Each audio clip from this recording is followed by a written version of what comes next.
Look, this college conference expansion story is interesting. Let's start from the beginning.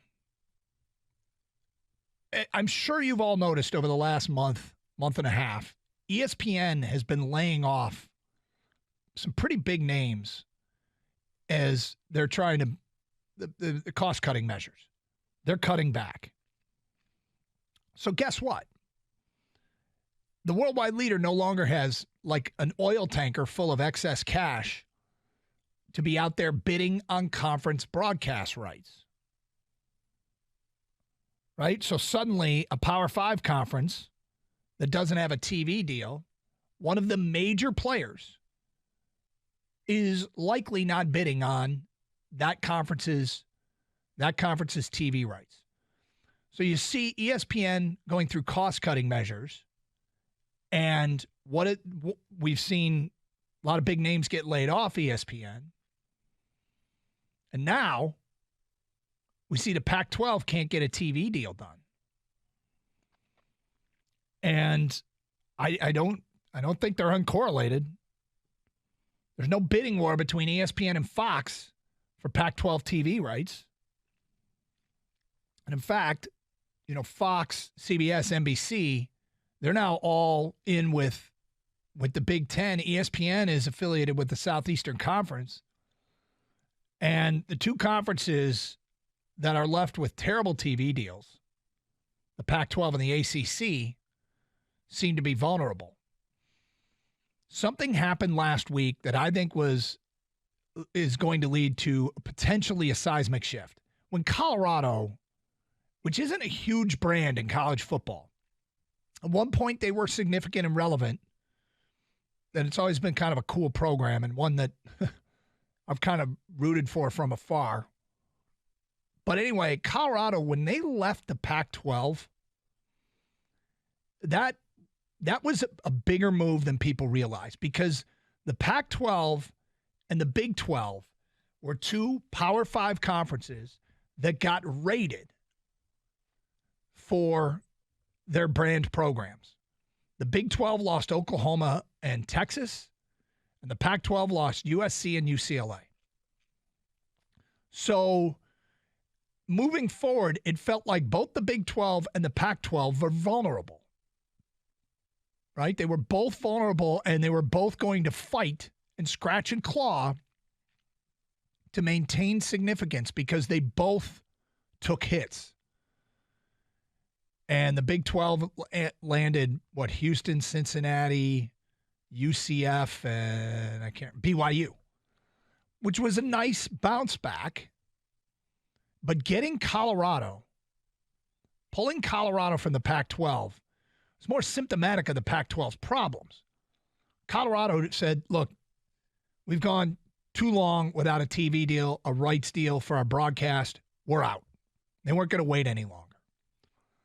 But that not only strengthened the Big 12's position, it made the Pac-12, suddenly the Pac-12 was on thin ice. And George Kliavkoff, who has sort of a background in broadcasting, he's kind of worked on the fringes of broadcasting. I think he came from the MGM Grand, was his last job. He's the commissioner of the Pac-12, and he's been promising a new TV deal. And when he sat down and offered it up to the conference members of the Pac-12 on Tuesday of this week, it was basically with Apple TV Plus, and it was for $25 million a school, which is like close to a third of what some of the big boys are getting in the SEC and the Big Ten.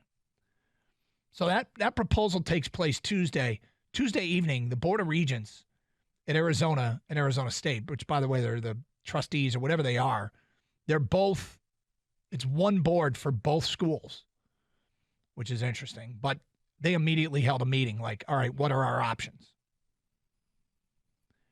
And everybody in the Pac-12 is now considering what their other options are. Tony Petit is the new commissioner of the Big Ten.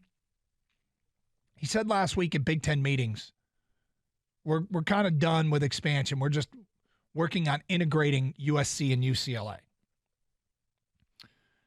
But things have moved quickly and perhaps changed.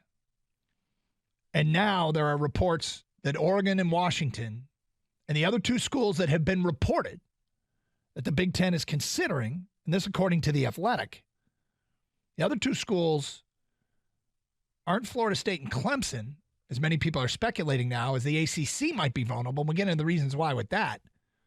But it's actually Stanford and Cal. But the same story, not the same story, different story in The Athletic. Bruce Feldman cited sources that the Big Ten presidents that met yesterday in their very early discussions of whether or not they're going to go after these Pac-12 teams, those sources indicate the Big Ten is only preparing to position themselves if the Pac-12 implodes. They're not going to actively recruit Washington and Oregon and Cal and Stanford, for that matter. They just want to be positioned and ready to make an offer if that conference implodes. Now, maybe that's the same thing, but they're not going to go out and actively recruit anybody because they want the Pac-12 to survive this. And so do I. So do I. I mean, college football, one of the things that makes it great is being a national sport. And for some reason, the West Coast, it feels like is kind of being eliminated, except for the big boys. And I'm not quite sure how or why this is happening. Dan Wetzel of Yahoo Sports was reporting about these are major metropolitan areas that are expanding as rapidly as any in the country. You know, Seattle and Portland and Salt Lake City. And why are they not able to support a college football conference out there is amazing. And it's weird. Most people want to go into expanding markets.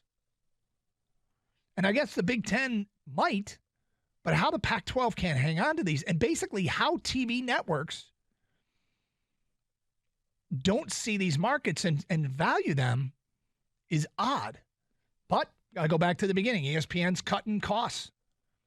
So they're probably not in a position to offer up major money.